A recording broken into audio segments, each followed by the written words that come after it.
আমাদের বিরুদ্ধে দাঁড়িয়েছিল, যারা এই স্বাধীনতা যুদ্ধের সময় আমার মা বোনদেরকে পাকিস্তানি সেনাবাহিনীর হাতে তুলে দিয়েছিল এবং আমাদের সেনাবাহিনীর হাতে তুলে দেওয়ার পরে বলেছে যে এটা ওদের হক।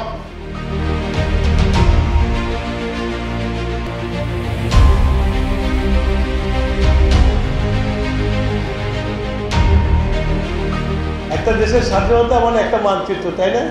একটা দেশের স্বাধীনতা মানে একটা শাসনতন্ত্র, তাই না? আর একটা দেশের স্বাধীনতা মানে তোমার পরিচয় তৈরি হওয়া। সে পরিচয়টা কি?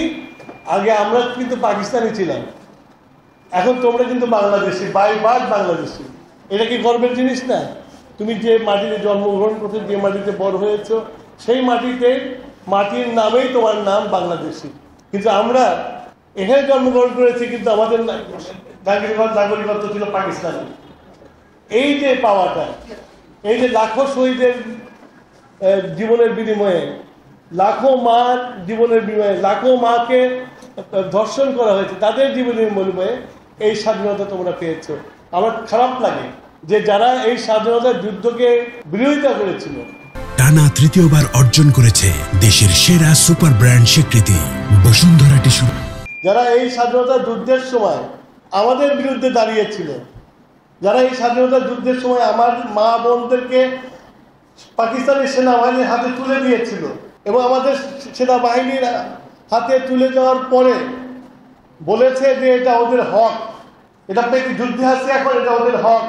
এখন তারা যদি আমাদের মুক্তিযুদ্ধকে নিয়ে, আমাদের স্বাধীনতাকে নিয়ে যদি মিলাতে চায়, তাহলে হবে না।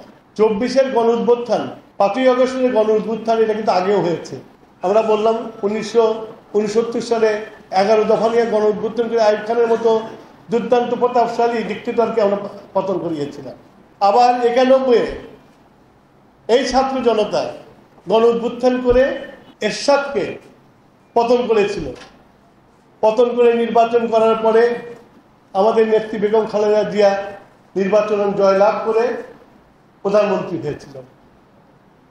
যে আমি মাঝে মাঝে বলি একটা কথা, যে আমরা যে 11 দফা যে আন্দোলন করলাম, আন্দোলনকে আইয়ুব খানকে পতন করলাম, তখন তো আমরা বলি নাই যে আমরা এটার ওই হিস্সা চাই।